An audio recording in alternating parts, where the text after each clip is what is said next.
Saludo, amados hermanos, una vez más Dios les bendiga. Vamos a continuar con nuestra serie en Filipenses acerca del gozo cristiano. Y vamos a leer en Filipenses capítulo 1, versos 1 y 2, que estamos dando unos sermones introductorios. Y dice así la palabra de Dios. Pablo y Timoteo, siervo de Cristo Jesús, a todos los santos en Cristo Jesús que están en Filipos, incluyendo los obispos y los diáconos. Vamos a orar. Oh buen Dios, una vez más, alabamos tu santo y bendito nombre hoy, en esta mañana, en el día del Señor. Quisiéramos rogarte que tú nos acompañes en la exposición de tu palabra, que tú salves a los perdidos, que tú confirmes los corazones de la iglesia y que tú disipe cualquier entretenimiento que asome en nuestra cabeza. Nuestro país celebra hoy las elecciones presidenciales y congresionales y te rogamos que tú guardes a nuestro país de cualquier disturbio. En el caso nuestro, Señor, estamos aquí congregados celebrando el Día del Señor. Hoy es el día en el cual los cristianos se reúnen para celebrar la victoria que tú tuviste sobre el maligno. Y que por esa victoria, Señor, tenemos asegurada nuestra entrada al reino de los cielos. Guíanos, buen Dios. En Jesucristo oramos. Amén. Bien, amados hermanos, como una introducción a nuestro sermón, de acuerdo a los historiadores, Filipo era la ciudad más importante del Imperio Romano. Tenía minas de oro ubicadas en las montañas cercanas. Su situación geográfica constituía una puerta de entrada hacia Europa y todo esto hacía que la ciudad fuera importante. El oro, según los historiadores, despertó el interés de Felipe II, padre de Alejandro Magno. Él la anexó en el 356 antes de Cristo y fortificó la pequeña aldea de Crenides por sus manantiales cercanos y cambió el nombre por Filipos en honor al nombre de Felipe. Después que los romanos conquistaron a Macedonia en el año o en el siglo II antes de Cristo, se anexó Filipos a la provincia romana que llevaba su nombre. Los historiadores siguen diciendo que fue la primera iglesia que Pablo fundó en Europa en el segundo viaje de su ministerio o en su viaje misionero. Cuando Pablo cae preso en Roma, esta iglesia le envió una ofrenda al apóstol, el cual él disfrutó. Y esta carta es una respuesta a esa ofrenda que él había recibido, diciéndole cuán gozoso se encontraba a pesar de las pruebas que él estaba teniendo. La semana pasada vimos que el gozo no se planifica, sino que el gozo es un regalo de Dios y que es fruto de nuestra conversión primeramente. Hoy veremos la razón de ese gozo. Así que, de nuevo, olvídese de quién va a ganar en nuestro país. Vamos a centrarnos en la palabra de Dios. Hoy es el día del Señor y vamos a ver cuál es la razón del gozo del cristiano. Pero antes de hablar del gozo, yo quiero que veamos como punto número 1 el trasfondo de la carta a los filipenses que se encuentra en Hechos 16, del 6 al 10. Dice así: pasaron por la región de Frigia y Galacia, habiendo sido impedidos por el Espíritu Santo de hablar la palabra en Asia, sigue diciendo la palabra, y cuando llegaron a Misia, intentaron ir a Bitinia, pero el Espíritu de Jesús no se lo permitió, y pasaron por Misia, descendieron a Troas. Lo que vemos en este texto es que primeramente los planes de Dios no siempre son nuestros planes. Seguro que Pablo y su equipo habían ayunado, habían orado para salir a fundar una iglesia en un lugar que ellos entendían que era la voluntad de Dios.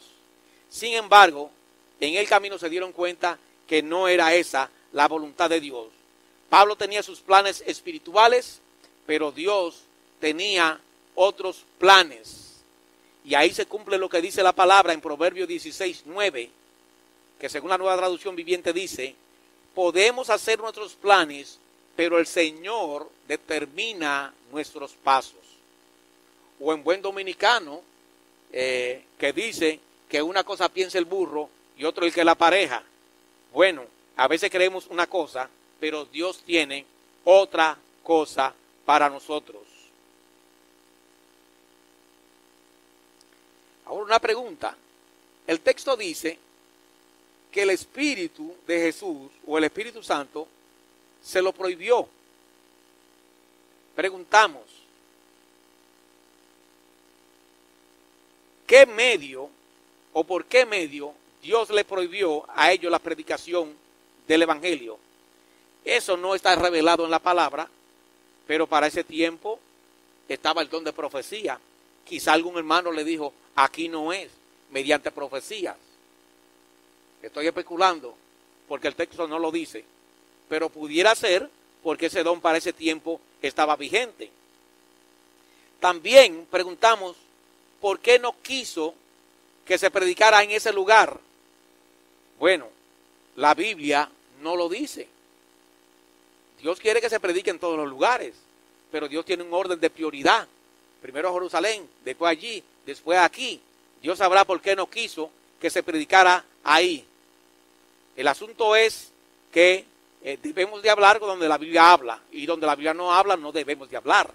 Lo segundo que vemos es que Pablo era un hombre sensible a la voz de Dios. Era una persona dispuesta a cambiar su agenda. No era como estas personas que son como el vidrio, que mejor se rompen, pero no doblan. La soberbia de alguna persona lo corona. Hay personas que no cambian de plan para nada. El apóstol Pablo no era así. El apóstol Pablo seguía a Cristo y los seguidores de él lo seguían a él. En la visión se dice que el varón de Macedonia le dice que pase para allá y que lo ayude.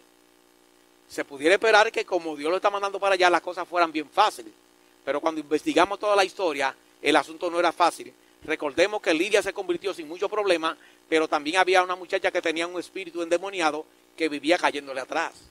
El hecho de que Dios nos quiera en un lugar, eso no quiere decir que no vayamos a tener ciertos problemas e inconvenientes.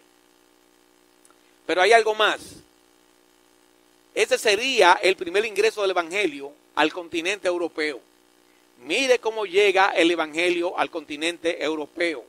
Hechos 16:13 dice que cuando va para allá a predicar, en el día de reposo salimos fuera de la puerta a la orilla de un río donde pensábamos que habría un lugar de oración. Nos sentamos y comenzamos a hablar a las mujeres que se habían reunido allí. Preguntamos, ¿por qué estas mujeres estaban orando en el día de reposo al lado de un río?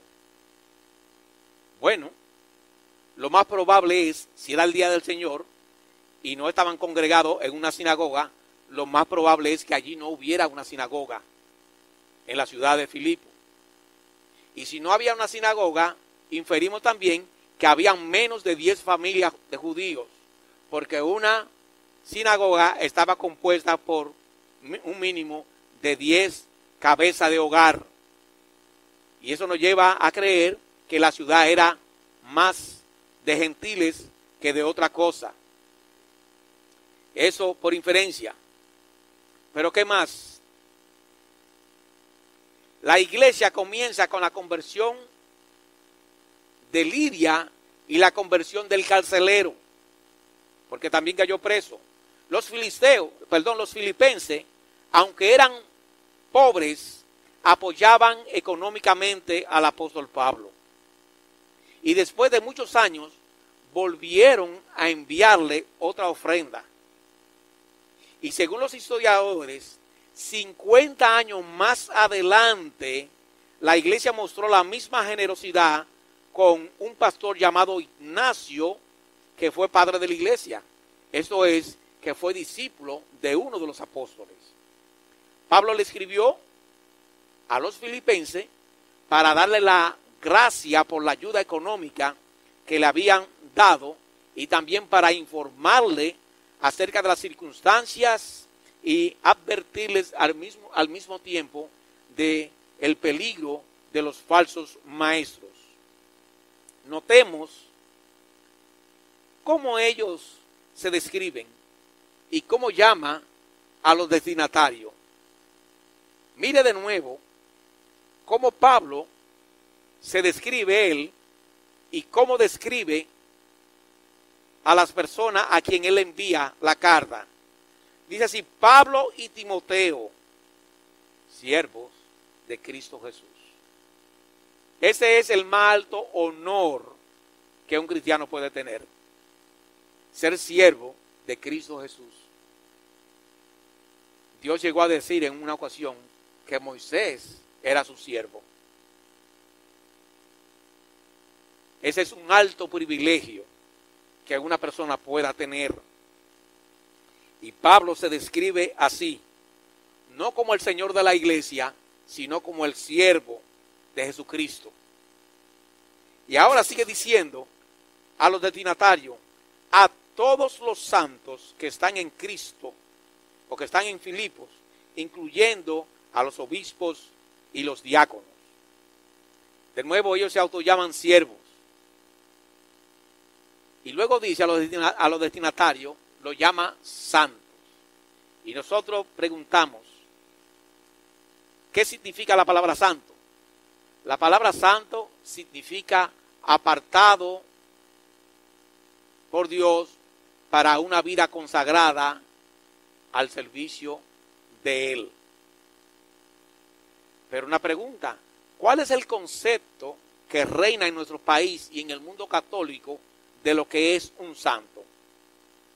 Bueno, primeramente, en la mente de un católico, un santo es una persona que el Papa, la máxima autoridad de la Iglesia Católica, ha canonizado. Esto es, que él mismo lo ha hecho santo, porque supuestamente él tiene ese poder. O sea que esa persona está en el cielo y es un santo porque el Papa lo hizo santo. Pero segundo, esa persona hizo tantas obras de caridad que por esas obras él llegó al cielo. Pero hizo tantas obras que le sobraron algunas. Y esas que le sobran, el Vaticano y el Papa la administran. Y cuando una persona no tiene suficientes obras para llegar al cielo, entonces el Papa agarra de esas obras y se la adjudica a la persona por la cual se le está haciendo la misa. La misa puede ser de primera, de segunda o de tercera. Entonces se le dan esas obras de este santo que le sobraron. Eso funciona así según la teología de ellos. Pero hay algo más. Este señor que está allá en el cielo también puede interceder a favor de personas aquí en la tierra. Por eso usted ve que dentro de la Iglesia Católica hay personas que son devotas de San Agustín, otros son devotos de San Lázaro, de María y de otros santos más. Son muchísimos.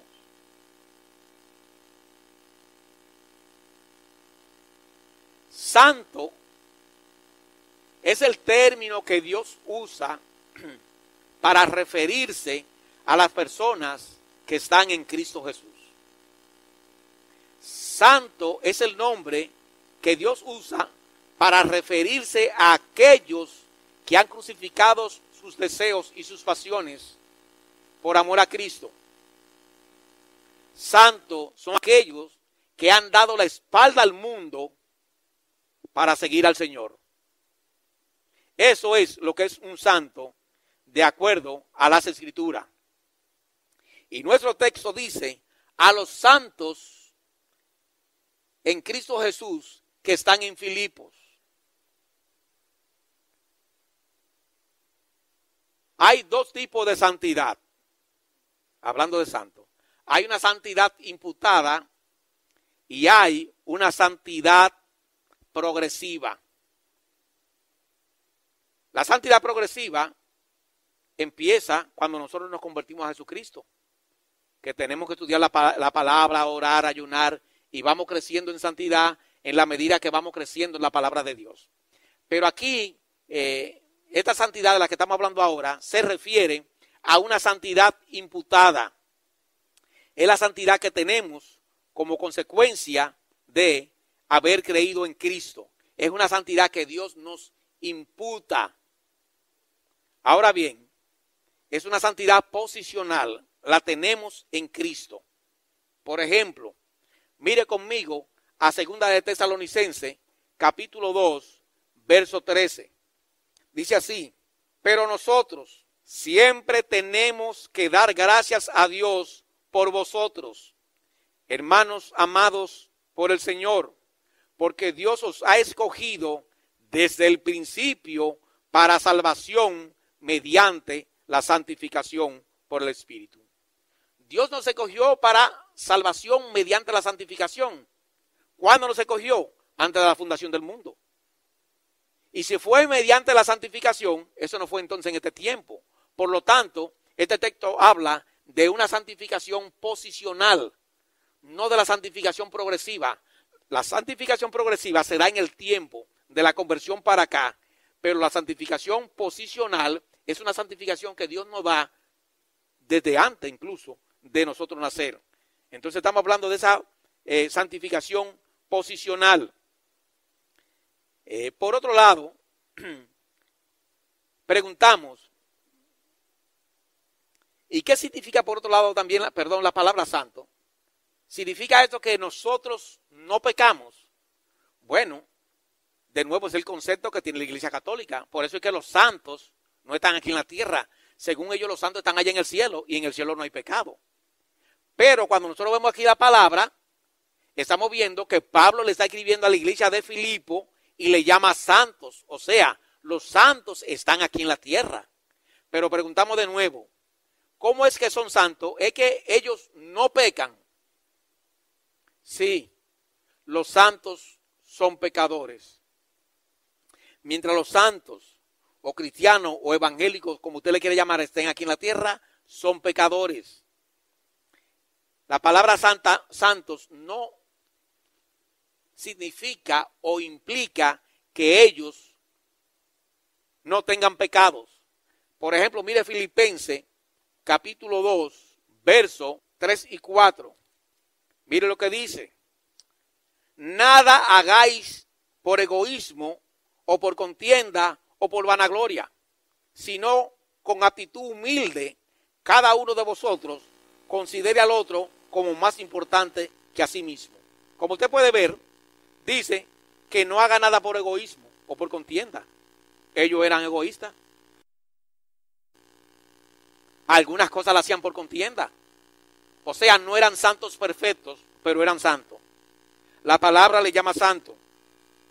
El verso 4 dice, no buscando cada uno lo suyo propio o sus propios intereses, sino más bien los intereses de los demás.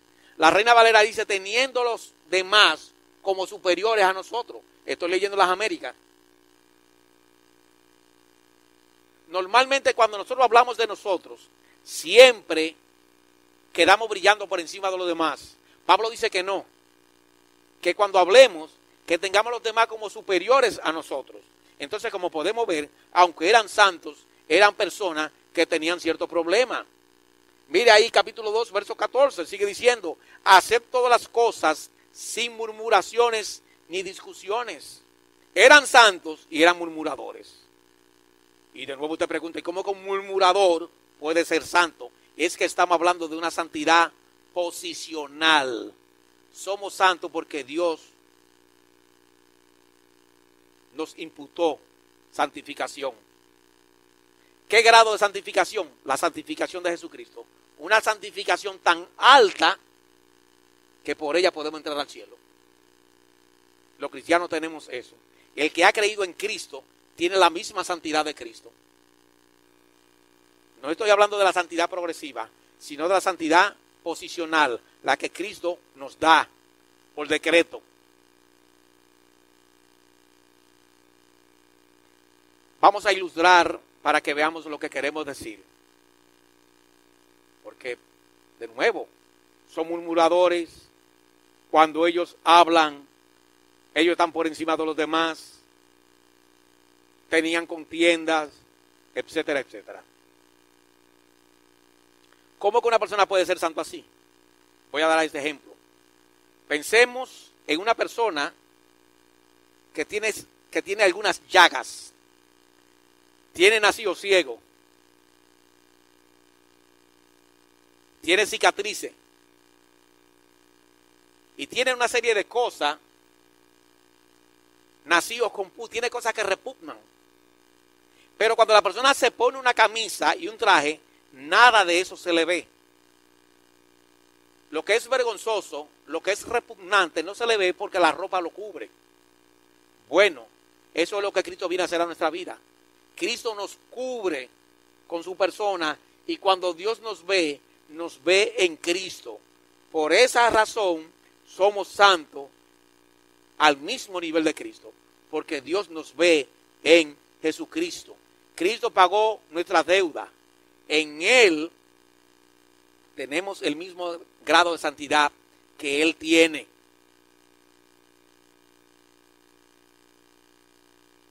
Si Cristo pagó por nuestra deuda, entonces nuestra deuda con Dios está en cero. Recordemos, la palabra enseña que su sangre borró todos nuestros pecados. Somos santos de nuevo porque estamos en Cristo. Esto a veces resulta un poco tedioso para una persona entenderlo, porque vivimos y hemos sido educados en una teología católica, pero yo quiero que veamos algunos textos que no voy a explicar porque ellos se explican por sí solos, para que usted vea lo que queremos decir con relación a la santidad o a la manera como Dios nos ve. Mire Isaías capítulo 1, verso 18. Dice así: venid ahora y razonemos, dice el Señor, aunque vuestros pecados sean como la grana, como la nieve serán emblanquecidos, aunque sean rojos como el carmesí, como blanca lana quedarán. Dios emblanquece nuestros pecados. Es una alusión a de que lo perdona. Isaías 43, 25. Dice así: yo soy el que borro tus transgresiones por amor a mí mismo, y no recordaré tus pecados. ¿Recuerdan la ilustración? Estoy lleno de llaga, tengo los nacidos, pero la camisa me cubre. ¿Qué dice el texto? No me recordaré de tus pecados. Miqueas 7 da la misma idea. Verso 18 al 19. Dice así: ¿qué Dios hay como tú, que perdona la iniquidad y pasa por alto la rebeldía del remanente de tu heredad? No persistirá en su ira para siempre, porque se complace en la misericordia. Volverá a compadecerse de nosotros. Hollará nuestras iniquidades. Sí, arrojará a las profundidades del mar todos nuestros pecados. La idea es que Dios no se va a acordar de nuestros pecados. Lo va a arrojar al fondo del mar. Un texto más. 1 Corintios capítulo 6, verso 9 al 11. Dice de la siguiente manera: ¿o no sabéis que los injustos no heredarán el reino de Dios? No os dejéis engañar, ni los inmorales, ni los idólatras, ni los afeminados, ni los homosexuales, ni los ladrones, ni los avaros, ni los borrachos, ni los difamadores, ni los estafadores heredarán el reino de Dios. Y esto erais alguno de vosotros, pero fuisteis lavado, mirlo bien de nuevo, fuisteis santificado, pero fuisteis justificados en el nombre del Señor Jesucristo y en el Espíritu de nuestro Dios. De nuevo, dice que fuimos lavados, fuimos santificados, fuimos justificados. Eso le dice o le habla de nuestra posición en Cristo. Retomando nuestro estudio sobre Filipenses, ¿qué más sigue diciendo? El verso 1 y 2 dice: a todos los santos en Cristo Jesús que están en Filipo, incluyendo los obispos y los diáconos. La palabra obispo significa supervisor. ¿Qué es un supervisor? Bueno, el supervisor orienta, da directrices, supervisa, valga la redundancia, y evalúa. Esto es lo que hace el supervisor. Y esto es lo que hace el pastor en la iglesia. Pero últimamente hemos caído en una situación tan extraña en las iglesias de hoy, donde muchas veces el pastor es el supervisado. Las iglesias le asignan la tarea. Y es prácticamente, en algunos casos, hasta un muchacho demandado de la iglesia. Esto no es lo que vemos en las escrituras. El pastor es el supervisor. De hecho, miren lo que dice Hebreos 13, 17. Dice: obedeced a vuestros pastores y sujetaos a ellos. La iglesia se sujeta al pastor. Sujetaos a ellos, porque ellos velan por vuestras almas, como quienes han de dar cuenta. Permitidles que lo hagan con alegría y no quejándose, porque eso no sería provechoso para vosotros. Entonces, como podemos ver, es el pastor que da cuenta por la iglesia. Es el pastor quien supervisa. Es el pastor que da las directrices. Pero lamentablemente, eso no es lo que estamos viendo en el día de hoy. Vamos a ver otro punto más de manera breve, y es el deseo del apóstol. ¿Cuál era el deseo del apóstol para los filipenses? Dice así: a todos los santos que en Cristo Jesús que están en Filipo, incluyendo a los obispos y los diáconos. ¿Y qué es lo que le dice el verso 2? Gracia a vosotros y paz de parte de Dios vuestro Padre y del Señor Jesucristo. El deseo del apóstol para la iglesia era que tuvieran gracia y paz. Él no le deseó dinero y salud. La gracia y la paz son suficientes para un cristiano. El apóstol Pablo no tenía libertad económica y estaba bien. El apóstol Pablo no tenía salud y estaba bien. Por un brazo estaba encadenado a un guardia, en el otro brazo estaba encadenado a otro guardia y estaba dentro de una mazmorra o una reja, en una cárcel. Él no le desea libertad, no le desea dinero, no le desea salud. La paz y la gracia es suficiente para el contentamiento cristiano. Pregunta: ¿de dónde puede venir esa paz? ¿Cómo una persona logra esa paz? En el día de hoy se habla mucho de paz y pueden tener diferentes teorías de cómo se obtiene. Pero la paz, mire de qué es el resultado. Romanos capítulo 4, verso 8. Dice así: bienaventurado el hombre cuyo pecado el Señor no tomare en cuenta. Nuestra felicidad, nuestra paz es fruto y consecuencia de saber que nuestros pecados Dios no los va a tomar en cuenta. No somos mejores que un impío. La diferencia es que Dios no va a tomar en cuenta nuestros pecados. Y nuestra paz, nuestra felicidad proviene de ahí. Tenemos paz porque estamos seguros que Dios pagó nuestra deuda. El libro de Hebreos, capítulo 10, verso 14, dice que con una sola ofrenda hizo perfecto para siempre a los santificados. De manera que esa es la razón de nuestra paz. Y cuando Pablo escribe esta carta, la palabra gozo aparece muchísimas veces. Y le llaman la carta del gozo. Aún teniendo él escasez de salud, escasez económica y no tenía libertad, estaba preso, pero estaba gozoso. Porque ese gozo es fruto y consecuencia de saber que no vamos para el infierno, aún nosotros mereciendo el infierno.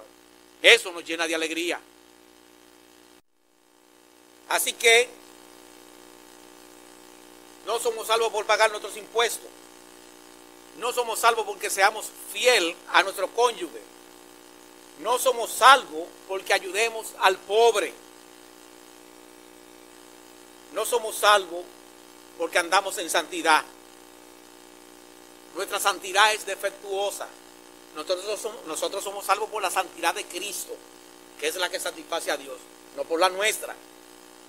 No somos salvos porque donemos un órgano a una persona que se esté muriendo, porque la Biblia enseña que no somos salvos por obra. No somos salvos por dar ofrenda o por congregarnos. Somos salvos porque Dios no quiso tomar en cuenta nuestros pecados. Es una gracia que hemos tenido.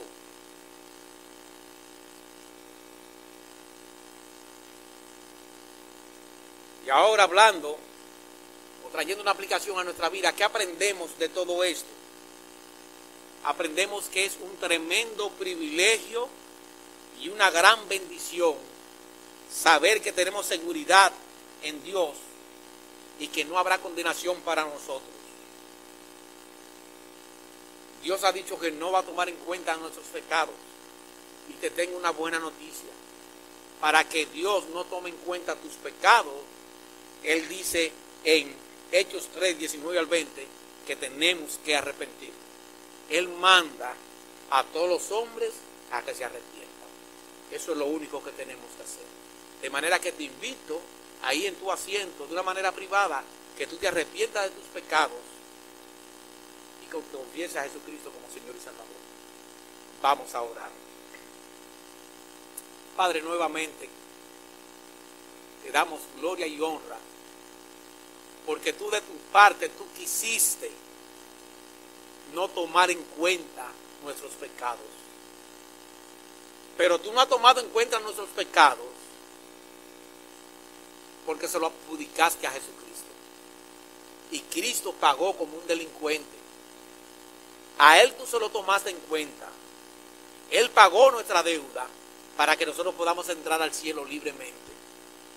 Nunca cesaremos de darte gracia, gloria y honra por esa gran obra. Te rogamos que tú nos llenes de gratitud, de tal manera que si podamos ofrendar nuestra vida a favor de lo que Él manda, que lo hagamos, Señor, sin reparo. Guíanos en lo que resta del día de hoy. Danos un buen día. Guarda nuestro país de problemas y de disturbios, porque estamos en elecciones en el día de hoy. Y concédenos, Señor, que podamos gozarnos en el candidato que sea elegido, porque sabemos, Señor, que eres tú quien lo quita y quien lo pone. En Jesucristo oramos. Amén.